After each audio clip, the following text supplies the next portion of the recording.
Te doy la más cordial bienvenida a esta cuarta charla de por qué y cómo estudiar las escrituras. En las sesiones anteriores estuvimos principalmente hablando de la primera parte de esta pregunta, el por qué, y leímos algunos textos de las cartas de Pablo a Timoteo. Te sugiero que veas esas sesiones si es que no las has visto, o si tienes alguna duda o consulta todavía, te sugiero releerlas, verlas de nuevo y, si te es posible, desarrollar las actividades que ahí están propuestas si es que no las has hecho. En la sesión de hoy vamos a tocar principalmente 4 puntos.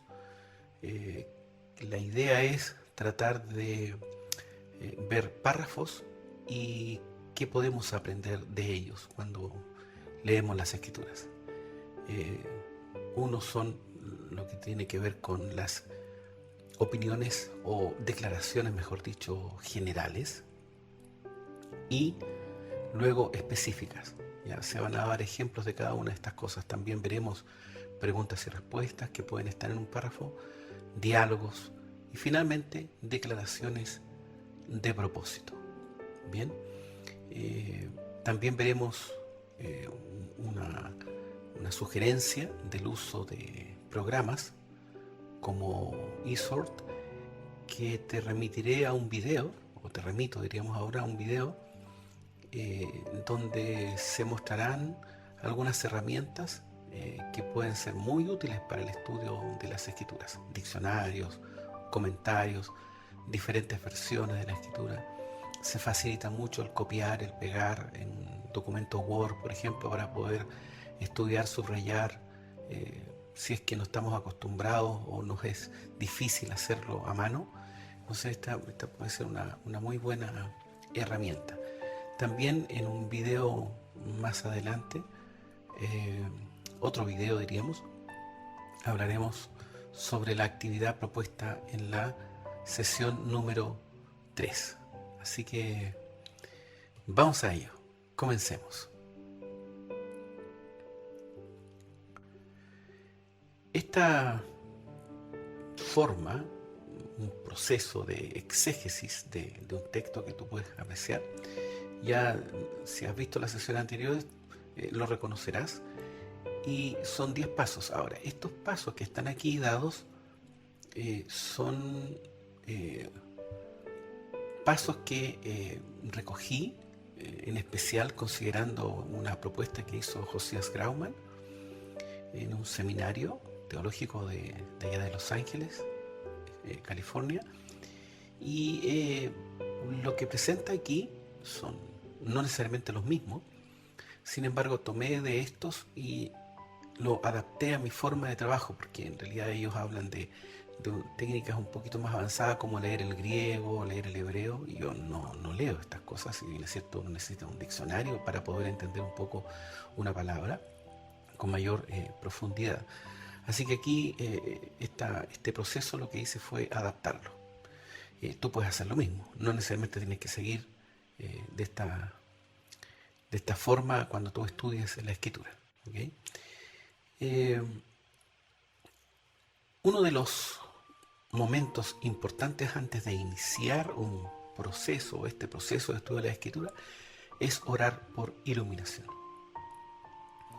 El apóstol Pablo le escribe a los de Éfeso, y coloqué 2 versiones, la Reina Valera 60 y la Nueva Biblia de las Américas, y se puede apreciar, por ejemplo, en la versión 60 dice que Pablo ora por ellos y dice, les leo: os dé espíritu de sabiduría y de revelación en el conocimiento de él.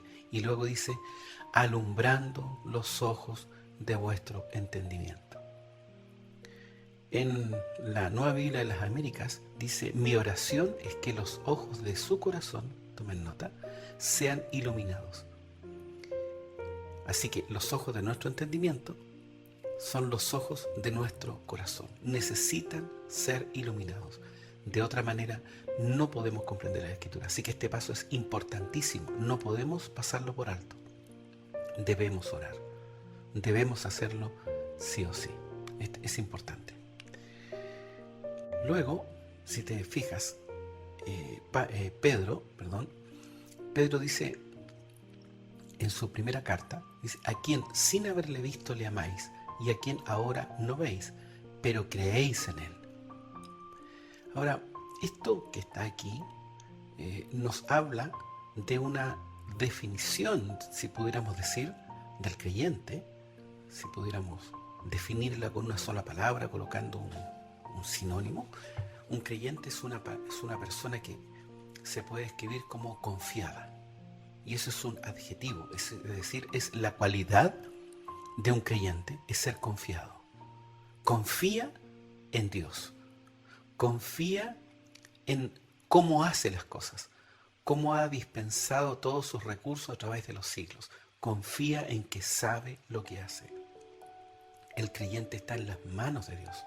Se acuesta, duerme y se levanta confiando en el Señor.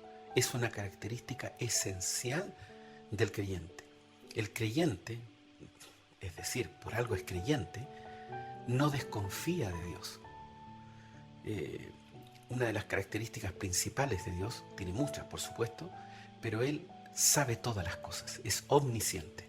Entonces nosotros debemos confiar en que puede que no nos gusten cómo se suceden las cosas en nuestro día a día mientras estamos en este mundo, a nosotros, familiares, hermanos, o en el mundo mismo, cómo se dan las cosas. Puede que nosotros pensemos que como que todo está fuera de control, pero no, Dios sabe absolutamente todo, sabe cómo deben hacerse las cosas. Él es el Señor de la historia y todo va a conducir hacia un buen fin. ¿Y por qué? Porque Él quiere lo mejor para los suyos. Absolutamente es así, ¿ya? Eso lo podemos encontrar en las Escrituras fácilmente. Y luego, Él puede, porque es omnipotente, Él puede darnos lo mejor. Así que el creyente, sabiendo esto, que todas las cosas que Dios permite, hace, incluso las hace para el bien de los que Él ama y que han sido llamados conforme a un propósito. ¿Y cuál es este? Verso 29 del capítulo 8 de Romanos, ¿cierto? Hacernos semejantes a su Hijo, conformarnos según la imagen del Hijo. Así que hay tres características fundamentales del creyente que anoté aquí. El creyente es confiado, como decíamos, eso es un adjetivo, es importante entender esto, es una cualidad, y está caracterizado por convicción, se convenció por medio de las Escrituras, el Espíritu lo ayudó, lo iluminó y lo convenció, tiene más confianza ahora porque está convencido, y por supuesto va a tener una dependencia. ¿Ya? No vivir en forma independiente, que es lo que ha querido hacer el hombre, sino en plena dependencia. Por eso Pablo nos habla en Romanos insistentemente acerca de esto, que debemos presentar nuestros cuerpos en sacrificio vivo. De hecho, este es un pasaje que vamos a ver cuando leamos el párrafo del capítulo 12 de la carta a los romanos. Entonces, orar por iluminación, uno de los temas más importantes que nosotros debemos recordar. Orar por iluminación. Leer el texto varias veces, leer el texto en otras versiones, y ahora vamos a trabajar en el punto 3, vamos a leer el párrafo, un poco el contexto. ¿Ok? En eso trabajaremos ahora. Hacer preguntas a la Biblia. Veamos la actividad que fue propuesta en la sesión anterior. Esta es la actividad sugerida en la sesión anterior y había que responder a dos preguntas. Y lo que había que hacer era responder, si esto es posible, qué quiso el autor que su audiencia creyera e hiciera. ¿Cierto? Los 4 primeros versículos. Ahí está el Salmo y había que trabajar en él. Voy a preparar un video donde mostraré el archivo donde anoté todo esto y las conclusiones a las cuales llegué. Es posible que tú llegues a muchas otras más perfectamente. Recuerda que aquí no estamos haciendo una interpretación, no estamos haciendo esto, lo que estamos es recoger información. Cuando decimos que quiso el autor que su audiencia creyera, qué quiso el autor al escribir esto, es decir inspirado por el Espíritu, por supuesto, el escritor, qué pretendía que la audiencia creyera. Y en cada una de las cartas nosotros tenemos que ver esto en cada uno de los libros de la Escritura. Entonces, después de este video, debería haber pronto otro video en que tú puedas ver esta actividad desarrollada. Y si se da el tiempo y si el Señor lo permite, poder dar otros ejemplos más. Bien, iniciamos ahora entonces los puntos a tratar en esta sesión. Y el primero de los puntos es qué tenemos que ver en un párrafo. 6 declaraciones generales y de qué manera se explican, es decir, de forma específica. Por ejemplo, en Gálatas 5:16, Pablo hace la siguiente afirmación. Digo pues, nótese, digo, es decir, declaro, andad por el Espíritu. Es una declaración. Esa es la primera declaración. Y andar significa vivir. Bueno, entonces nos podemos preguntar, ¿qué significa eso? Pues Pablo lo dice más adelante, lo que significa vivir por el Espíritu. Luego añade, y no cumpliréis el deseo de la naturaleza pecaminosa. ¿Qué aprendemos ahí? Que si nosotros vivimos por el Espíritu, no vamos a vivir conforme a la carne. Lógico. En cambio, si no vivimos conforme al Espíritu, vamos a vivir conforme al deseo de la naturaleza pecaminosa. ¿Y qué significa eso? ¿Qué es lo que uno hace cuando uno vive por el Espíritu? ¿Y qué es lo que uno hace cuando uno vive conforme al deseo de la naturaleza pecaminosa? Así que tenemos entonces 2 declaraciones. Andar por el Espíritu, si esto es importante, aquí andar por el Espíritu, o el otro camino es satisfacer los deseos de la naturaleza pecaminosa. Nótese, no hay otras opciones. O andamos por el Espíritu o andamos satisfaciendo los deseos de la naturaleza pecaminosa. Es fuerte, ¿eh? Aquí Pablo nos da cuenta de lo que significa satisfacer, es decir, vivir satisfaciendo los deseos de la naturaleza pecaminosa. Aquí nos da los detalles. Inmoralidad, impureza, sensualidad.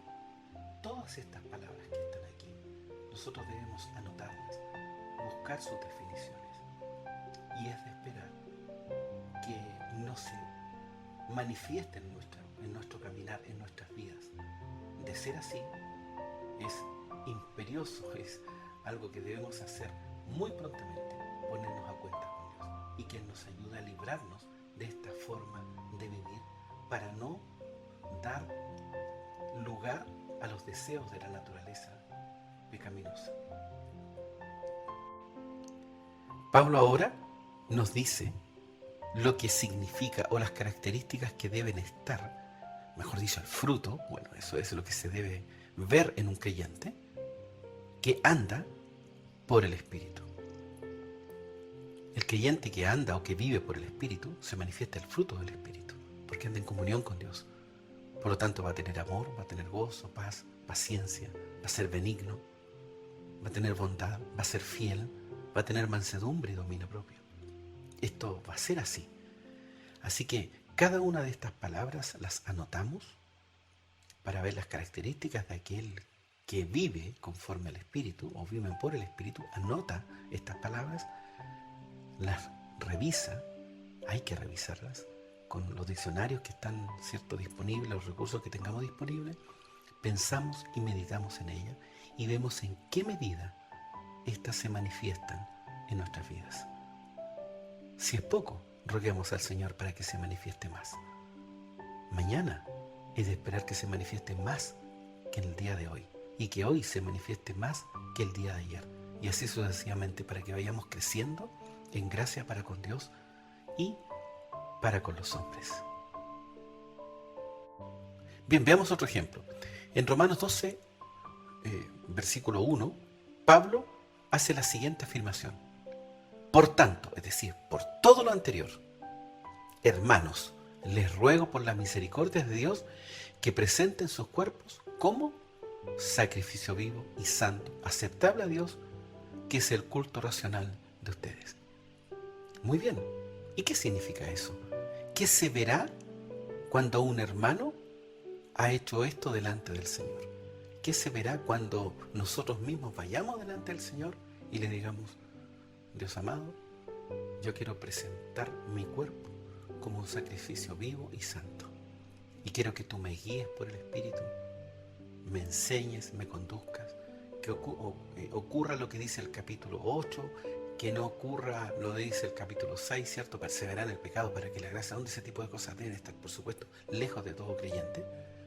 Muy bien.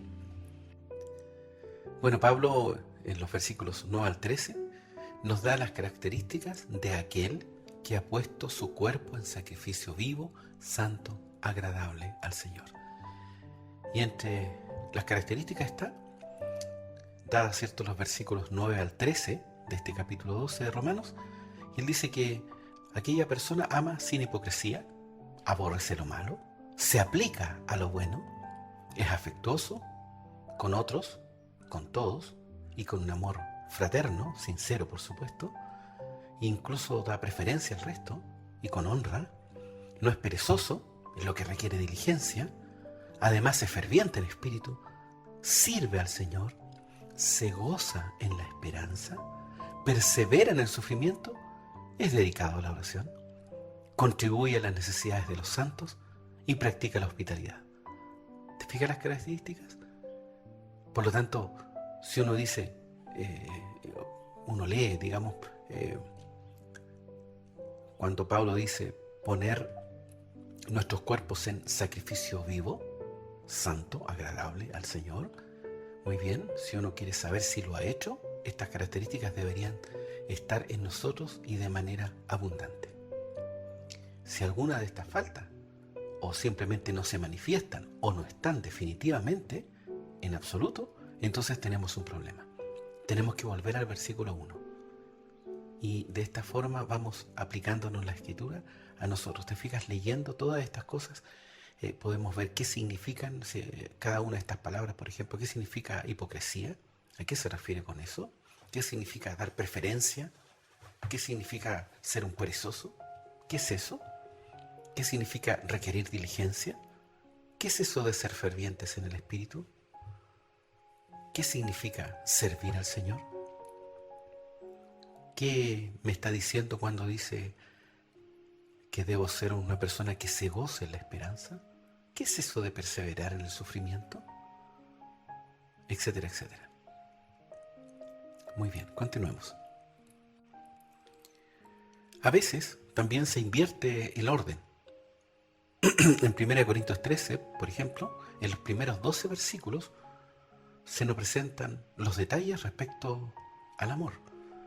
Por ejemplo, dice: si yo hablara lenguas humanas y angélicas, pero no tengo amor, he llegado a ser como metal que resuena, un címbalo que simplemente retiñe. El amor es paciente, es bondadoso, el amor no tiene envidia. Aquí sugiero que se hagan 2 columnas. Si tú estás usando un cuaderno o el mismo procesador de texto, tú haces 2 columnas y en la primera columna le colocas como título lo que no es el amor, ¿ya? O lo que no es una manifestación del amor. Y en la columna del lado derecho coloca lo que es el amor o las manifestaciones cuando hay amor. Y anotas en la columna derecha, dice: el amor es paciente. Entonces anota: el amor es paciente. El amor, más abajito, otra cosa, bondadoso. Y estudias o estudiamos qué significa que el amor sea paciente. Entonces estudiamos paciente, ¿a qué se está refiriendo? Bondadoso, ¿a qué se refiere? Y el amor no tiene envidia, lo noto en la primera columna, en la columna de la izquierda. El amor no tiene envidia, el amor no es jactancioso, no, eso no debe estar. Si está la jactancia, significa que no hay amor. Bien, no es arrogante, es decir, si hay arrogancia, entonces no hay amor. No se porta indecorosamente, no busca lo suyo, no se irrita. ¿Te fijas? Entonces nosotros debemos ponernos delante del Señor y decir: ¿para dónde está mi corazón? Y ser honestos. Si en mi vida se manifiesta más la primera columna que la columna de la derecha. ¿Te fijas? Veo, anoto, y es probable que hayan cosas que se estén manifestando en mí que no estén bien. Es probable que tenga algo contra un hermano. Por eso es importante mantener cuentas cortas. De hecho, Pablo apunta a eso cuando dice: no se ponga el sol sobre vuestro enojo. Eso es mantener cuentas cortas. Y mantener cuentas cortas con Dios. Porque cuando se habla de que nosotros debemos ser, como se decía antes, perseverantes o fuertes, ¿cierto?, en medio de las tribulaciones, o como Pablo decía, es necesario que a través de muchas tribulaciones entremos en el reino de Dios. Todo esto es importantísimo cuando vamos estudiando qué es lo que está pidiendo Pablo, qué es lo que está diciendo. Y ahí nos damos cuenta que nosotros no tenemos nada, absolutamente ninguna posibilidad como fuerza de nosotros para poder resistir en este día que es malo, ¿cierto? Por eso Pablo añade que tenemos este tesoro en vasos de barro para que la excelencia del poder sea de Dios y no de nosotros. Entonces podremos decir, como decía el salmista en el Salmo 115, no a nosotros, oh Dios, no a nosotros, sino a tu nombre da gloria por tu misericordia y por tu verdad. Así que estos ejercicios que hacemos, esta actividad de ir anotando palabras, haciendo columnas, qué sé yo, para ir describiendo de mejor forma un concepto, vamos comprendiendo más profundamente lo que la Biblia nos enseña, lo que la Biblia espera que nosotros creamos y lo que la Biblia espera que nosotros hagamos, que en el fondo la Biblia expresa la voluntad de nuestro Dios. Bien, en el versículo 13 da una afirmación general respecto a lo anterior y dice: ahora permanecen la fe, la esperanza, el amor. Estos tres, pero el mayor de ellos es el amor. ¿Y qué es el amor? Bueno, es lo que acabamos de leer y que te invito a que puedas hacer esta sugerencia de las columnas y anotar este capítulo 13. Lo que no es y lo que es el amor. Y rogar al Señor que lo que no es no se manifieste y por supuesto que se manifieste lo que es el amor. Bien, en el siguiente punto tenemos preguntas y respuestas. Ocasionalmente, ¿cierto?, el autor puede plantear una pregunta retórica. Retórica significa que no se espera una respuesta, ¿ya? Esto lo veremos en el ejemplo, dice en Romanos 6.1, cuando dice: ¿qué diremos entonces? ¿Continuaremos en pecado o continuaremos pecando para que la gracia abunde? Y Pablo responde inmediatamente. ¿Y qué dice? ¿Continuaremos en pecado para que la gracia abunde? De ningún modo o en ninguna manera.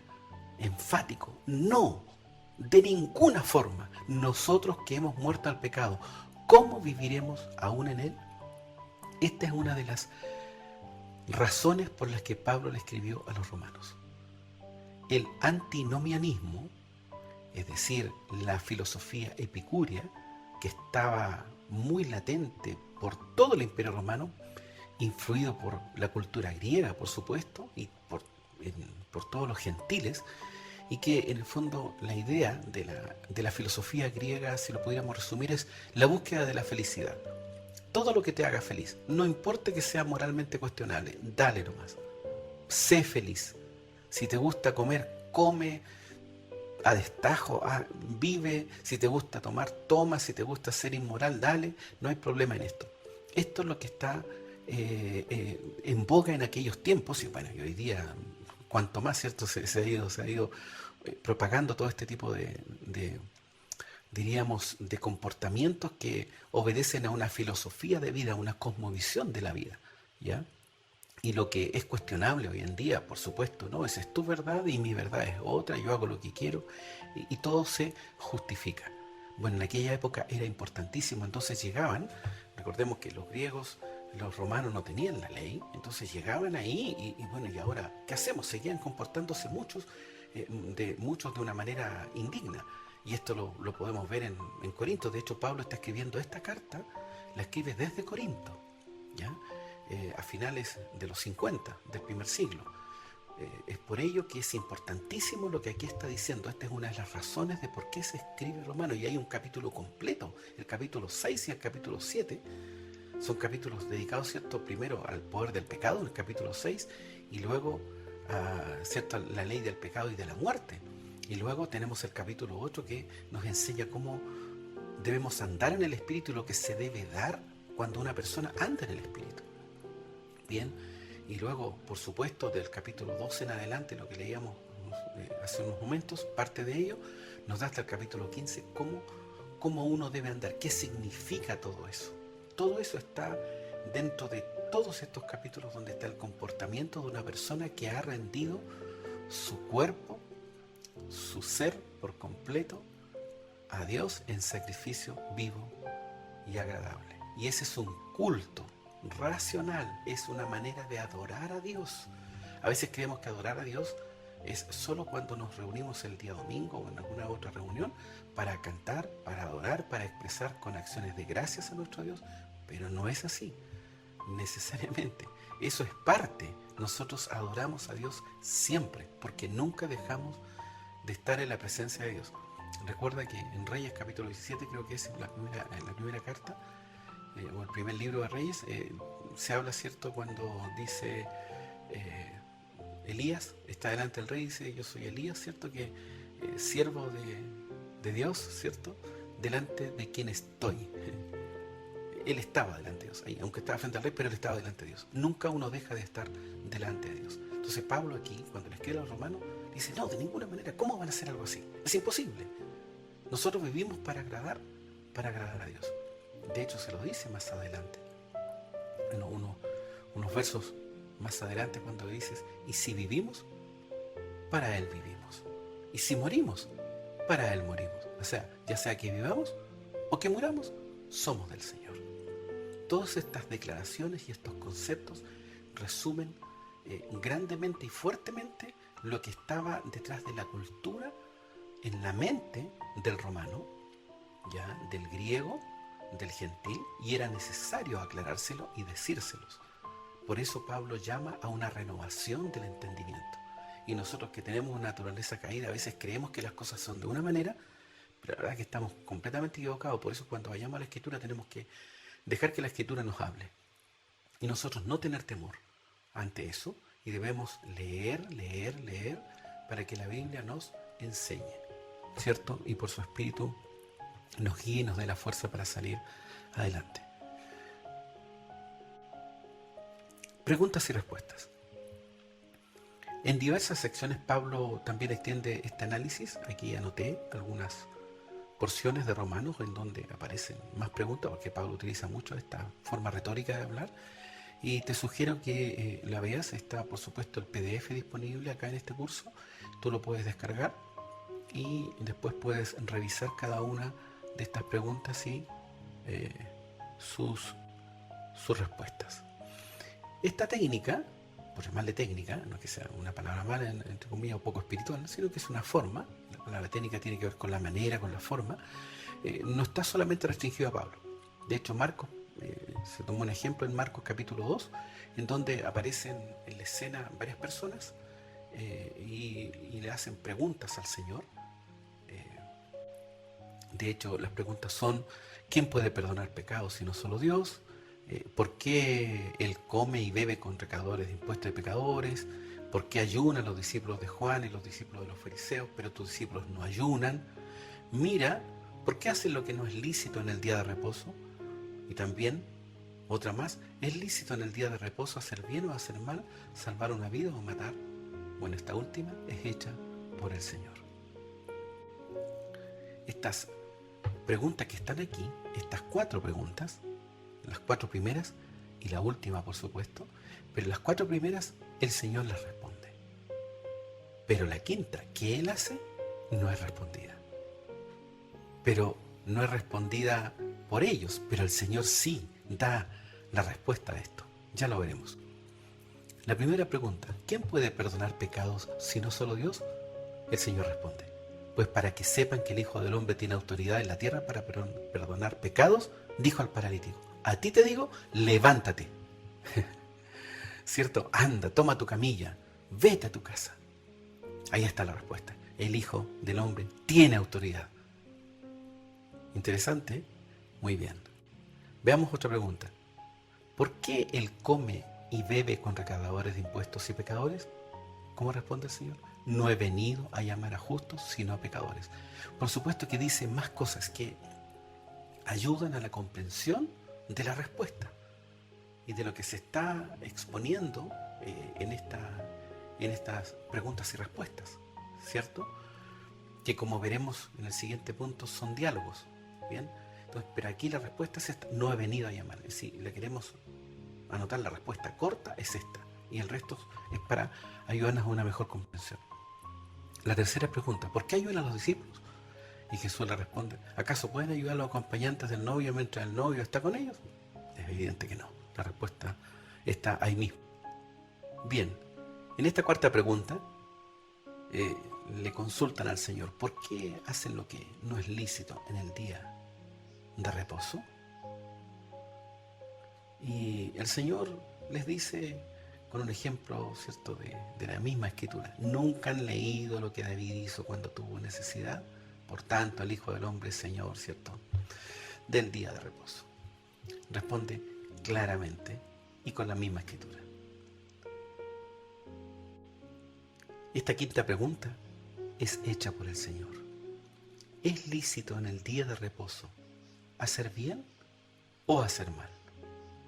Él había respondido a esta pregunta, pues sanó al que tenía la mano seca, lo demostró. Así que no había que hacer el mal, había que hacer el bien.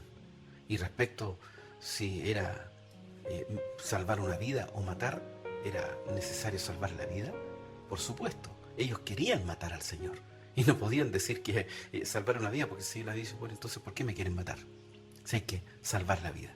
Entonces se quedaron callados, no pudieron responder. Qué extraordinario cómo podemos aprender de qué forma el Señor se enfrentó a ellos por medio de la palabra y también por medio de su obra. Bendito sea nuestro Señor. Bien, Marcos también utiliza esta forma, ¿cierto?, de preguntas.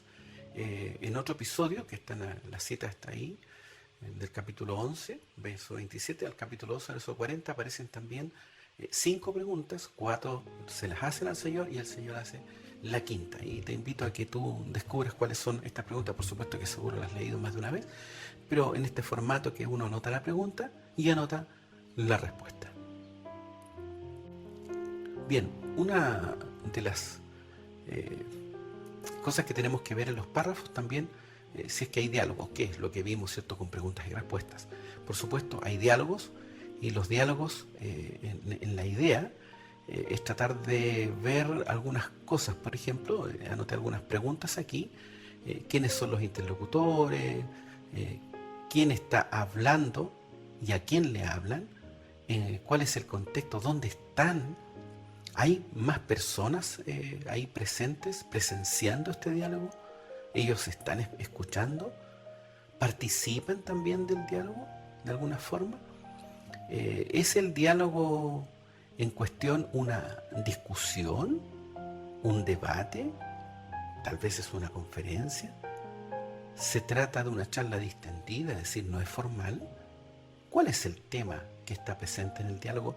Son preguntas muy interesantes que nosotros nos podemos hacer y ir respondiendo mientras nosotros estamos observando lo que ocurre en el texto. Lo que el texto está diciendo, vamos observando. Todavía no hacemos la interpretación, por supuesto, ni menos la aplicación a nuestras vidas, porque la aplicación se refiere a cómo lo que estamos leyendo en las Escrituras, lo que implica sus enseñanzas, nos pueden, cierto, a nosotros servir en nuestro caminar.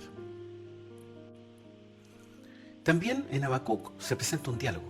Es interesante ver este libro de Habacuc, ¿cierto?, como un diálogo entre Dios y el profeta. Habacuc le pregunta a Dios en los 4 primeros versículos, y la pregunta es: mira, hay tanta injusticia, bueno, ¿por qué no haces nada? Te quedas ahí impávido, como que no pasa absolutamente nada. Es como que las preguntas que hoy día se hacen: ¿por qué existe el mal? ¿Y por qué permite el Señor, si existe un Dios? ¿Y por qué se permiten tantas cosas malas? ¿Qué sé yo? Muchas cosas te hacen este tipo de preguntas. Y esto es una desconfianza acerca de la soberanía y de la sabiduría de Dios. Es como que Dios no pudiera hacer algo. No, Él es todopoderoso y puede hacerlo. Es como que Dios no quisiera. No, si Dios quiere. Dios tiene un propósito, pero quiere lo mejor para su pueblo, para los suyos. Y Él es el soberano de la historia y va a cumplir todas estas cosas que están, ¿cierto?, dispuestas por Él, incluso desde antes de la fundación del mundo. Bueno, Dios le responde y le dice que va a enviar a los babilonios. Bueno, y Habacuc cuestiona, ¿cómo los babilonios? Son gente orgullosa, ¿cierto? Gente mala, ¿cómo lo va a hacer?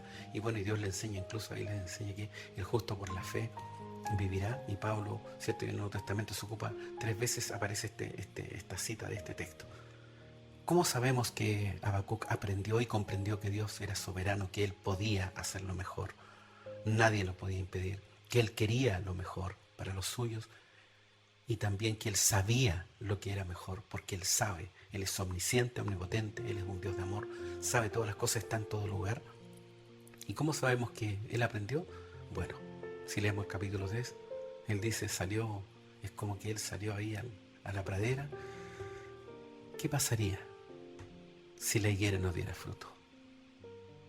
¿Qué ocurriría si en los corrales no hubieran vacas, no hubieran ovejas?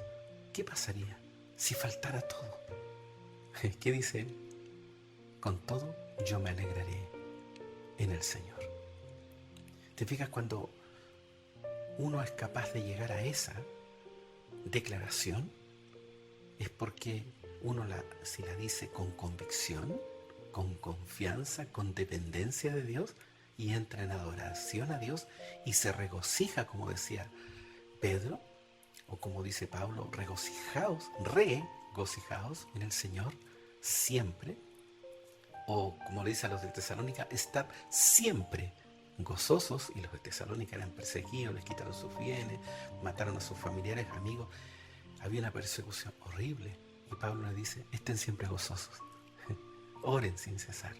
Cuando un creyente llega a esta comprensión, como Habacuc nos da un tremendo ejemplo aquí, entonces nosotros podemos decir que somos un creyente, verdaderamente un creyente, firme, que confía.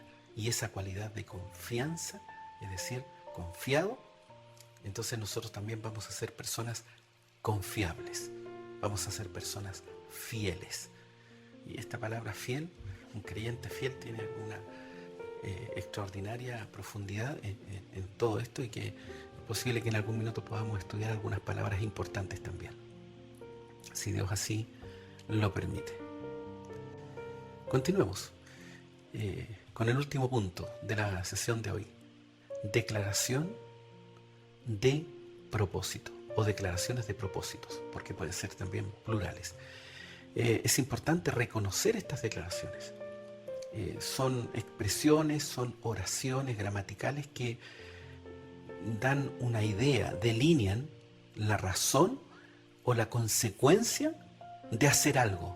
Si haces esto, entonces esto es lo que va a ocurrir. Regularmente se utiliza para qué, de modo que, etc. Se pueden presentar a veces mediante un simple infinitivo. Ya, por ejemplo, comer es bueno para la salud, o comer saludable. Caminar es bueno para tu organismo, etcétera, etcétera. Muy bien. Entonces veamos algunos ejemplos.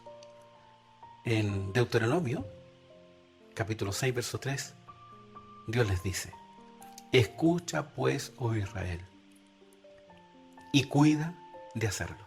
¿Ves? Tiene que hacer aquí, escuchar y cuidar, es decir, hacerlo. Por lo tanto, cuando se escucha hay que memorizar, hay que guardar. Es como lo que dice el Salmo 119, en mi corazón he atesorado, es decir, primero escuchó, leyó, supo. ¿Qué cosa guardó? Su palabra. ¿Y cuál es la consecuencia de eso? Para no pecar. Hay una razón de por qué. Escucha pues, oh Israel, ¿cierto? Cuida de hacerlo. ¿Para qué? Para que te vaya bien y te multipliques. Entonces es una declaración y hay un propósito. Si tú cumples lo primero, lo segundo que dice la razón se va a cumplir. Efectivamente, si uno guarda y atesora la palabra del Señor, de seguro no va a pecar. ¿Por qué razón? Porque al estar la palabra en nuestro corazón, nuestro deseo por Cristo, por su amor, por caminar conforme a Él, por agradarle, va a ser mayor que nuestro deseo por el pecado cuando éste se presente. Y por lo tanto, ¿qué va a ocurrir? No pecaremos. Pero si nosotros no atesoramos su palabra, si nosotros no lo guardamos, nuestro deseo por el pecado va a ser mayor cuando éste se presente. ¿Y qué va a ocurrir si nuestro deseo por el pecado es mayor que nuestro deseo por Cristo en algún momento? Nosotros vamos a pecar. ¿Cuánto cuidado tenemos que tener a todo esto? Declaraciones de propósito. Veamos otro ejemplo más. Porque somos hechura suya. Bendito sea el Señor, ¿cierto? Somos creados por Él. Nosotros no intervenimos. Él nos creó. Nuevas criaturas somos. Las cosas viejas pasaron. Y somos creados como en Cristo Jesús. ¿Y cuál es la razón de todo eso? Bueno, para hacer buenas obras. Imagínate, hay buenas obras. Esa es la razón por que nosotros somos creados en Cristo Jesús, para hacer lo bueno. ¿Y por qué tiene que ser así? Porque en nosotros no hay nada bueno. Tenemos que ver y decir, vaya, mi naturaleza caída no me permite hacer buenas obras. La única manera de hacerlo es siendo una nueva criatura. Como hemos creído en Cristo, como hemos creído en Él, entonces somos nuevas criaturas. Podemos hacer esas buenas obras. Y Dios las tiene preparadas. ¿Desde cuándo? De antemano, ¿para qué? Para que andemos, es decir, para que vivamos en las obras. Y parte de esto, ¿cierto?, está dicho en Romanos 12 y bueno, y más adelante también en la carta a los Efesios, en el capítulo 3, 4 y 5, se mencionan, ¿cierto?, algunas cosas de esta que tenemos que desarrollar. Por supuesto, en el capítulo 3 se refiere, ¿cierto?, a que juntos podamos hacer una obra, ¿cierto?, para aprender acerca del amor de Dios, la profundidad, la altura, la anchura, su longitud. Todo esto tenemos que estudiar. Y de ahí viene lo práctico en los capítulos 4, 5 y 6 de los Efesios. En cuanto a Efesios, también es bueno que recordemos que hay una segunda carta a los Efesios. Esta carta que escribió Pablo es la primera. La segunda aparece en Apocalipsis capítulo 2. Y tenemos una distancia de 40 años aproximadamente entre una carta y otra. Efesios se escribió en los primeros años de la década, ¿cierto?, del 60, del primer siglo.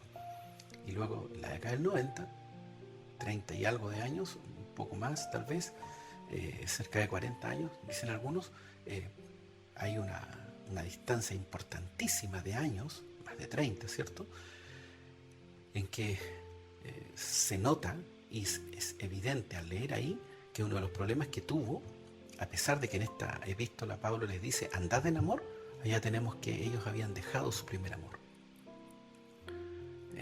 Es interesante verla de esta perspectiva. ¿Qué ocurrió en esos 30 y tantos años, casi 40 años? ¿Qué pasó? ¿Por qué razón ellos dejaron de amor? Y allá el Señor les resalta que ellos sabían hacer las cosas, sabían ver cuando una persona no cumplía ciertas condiciones o cuando las cosas se hacían de una manera y no correspondía. Ellos sabían perfectamente, no, esto no se hace así, se hace de esta manera, no, esto es aquí, no, tú no eres, no, sí, tú eres. Sabían perfectamente bien, lo tenían claro. Pero el amor no se manifestaba. Y esto es gravísimo. Y de eso es tan grave es que el Señor les llama a arrepentirse. A arrepentirse. Y esta es una característica que se da a través de todos los siglos. Por algo ahí dice, es cierto, el que tenga oídos, oiga lo que el Espíritu dice a quién, a las iglesias. No es solo a Éfeso, es a todas las iglesias, es a la iglesia en general. Dios nos libre, ¿cierto?, y nos ayude de perder este primer amor y nos ayude a encaminarlos si es que esto ha ocurrido. Luego, ¿por qué de tal manera amó Dios al mundo que dio a su Hijo unigénito? ¿Para qué? Para que todo aquel que en él cree no se pierda, etc. Ustedes no me escogieron a mí. Tú no escogiste a Dios. Yo no escogí a Dios. Él nos escogió. Y los designó. Designó. Nos puso una tarea. ¿Y cuál es? Para que vayan y den fruto y que ese fruto permanezca. Qué tremenda declaración, ¿eh? Es una declaración hecha por el Señor y tiene propósito. Dios los cumpla en nuestras vidas. Así que aquí llegamos hasta el final de nuestra charla, sesión del día de hoy. El diccionario de Vine o Pine, ¿cierto?, un diccionario expositivo de palabras del Antiguo Testamento y del Nuevo Testamento, es exhaustivo. Te sugiero que lo uses, que lo busques, te acostumbres a buscar sus palabras, alguna palabra, aunque creas que sepas lo que significa, pero por favor te sugiero que te veas, porque ahí aparece cuándo es usada y también en qué otras secciones de la Biblia también es usada esa palabra, y te puede ayudar a tener una mejor comprensión. El diccionario de Strong, por supuesto, un diccionario más corto, más conciso. El de Vine es un poquito más amplio, amplifica más, da más ejemplos, más definiciones también. Te voy a mostrar también en un video, que pronto espero terminar, respecto al uso del programa eSword, que es un programa extraordinario, en donde el diccionario Strong y otros, el diccionario de Tuggy, por ejemplo, hay diccionarios filológicos, morfológicos, gramaticales, etcétera, y definiciones. Hay muchos instrumentos que pueden ser de gran ayuda para una mejor comprensión de las palabras, de las frases, de los párrafos, de los pensamientos que están en la escritura, y eso nos puede ayudar, por supuesto, a un caminar mejor en nuestras vidas. También el diccionario de la Real Academia Española, nosotros hablamos español, así que es bueno que nosotros entendamos esto para que veamos qué es lo que es un verbo, cuando un verbo está en pasivo, cuando un verbo está en activo, la voz activa, la voz pasiva. Vamos a aprender lo que es un adjetivo, a recordar, si es que todavía nos cuesta un poco eso. Ahora nos damos cuenta cuánto deberíamos haber puesto atención cuando éramos estudiantes, ¿no? A veces uno no sabe el bien que eso podía ocasionar en el futuro. Está también el comentario al texto griego de Robertson, uno de los mejores, estaba hecho a principios del siglo XX y hasta el día de hoy es un libro altamente recomendado. Casi lectura obligada para quien quiera estudiar las palabras del Antiguo Testamento. Él va por todo el Nuevo Testamento, ¿cierto?, comentando las palabras al griego. Así que es un comentario al texto griego del Nuevo Testamento. Bien. Las Biblias que se recomienda, Reina Valera revisada, del 60, que es la que se ocupa porque es la que usamos todos, digamos. Si usáramos toda la nueva Biblia de las Américas, bueno, ocuparíamos esa y la leeríamos.